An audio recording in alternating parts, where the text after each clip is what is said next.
आशा की किरण। કોઈને અઢળક સંપત્તિ આપી તો એને ઠાકોરજીને રાજી કરવા માટે કેટલા બધા સ્કોપ છે. મંદિરો કરે, યજ્ઞ કરે, સમયા ઉત્સવ કરાવે, ગૌશાળા કરાવે, વૃદ્ધાશ્રમ કરાવે, મેડિકલ મદદ થાય, એજ્યુકેશન મદદ થાય, કોઈને આંખોના આંસુ પૂછે, કોઈને આતડી ઠારે, કેટલા બધા સ્કોપ આપ્યા, કેટલા બધા સ્કોપ આપ્યા. પણ ક્યારેક ક્યારેક એમાંથી એક પણ સ્કોપ માણસ ઝીલે નહીં. અને સમય જાતા સંપત્તિ તો ક્યારેક વિદાય લઈને જતી રહે. ઠાકોરજી બહુ સ્કોપ આપે.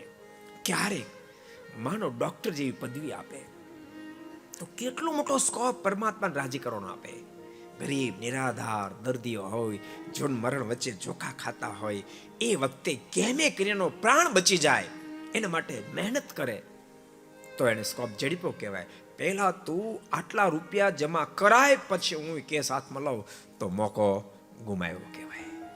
મોકો ગુમાવ્યો કહેવાય. પ્રત્યેક ક્ષેત્રમાં ઠાકોરજી મોકા પ્રત્યેક વ્યક્તિને આપે છે.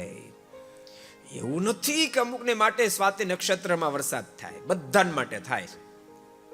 એ બૂંદને જી લઈએ, મોકાને જી લઈએ, मैदान मारी जाए. तो आपको पसंद आया हो तो लाइक करें और शेयर करना मत भूलिए. सब्सक्राइब करें सरदार कथा चैनल को और बेल आइकॉन पर क्लिक करना मत भूलिए लेटेस्ट वीडियो सबसे पहले पाने के लिए.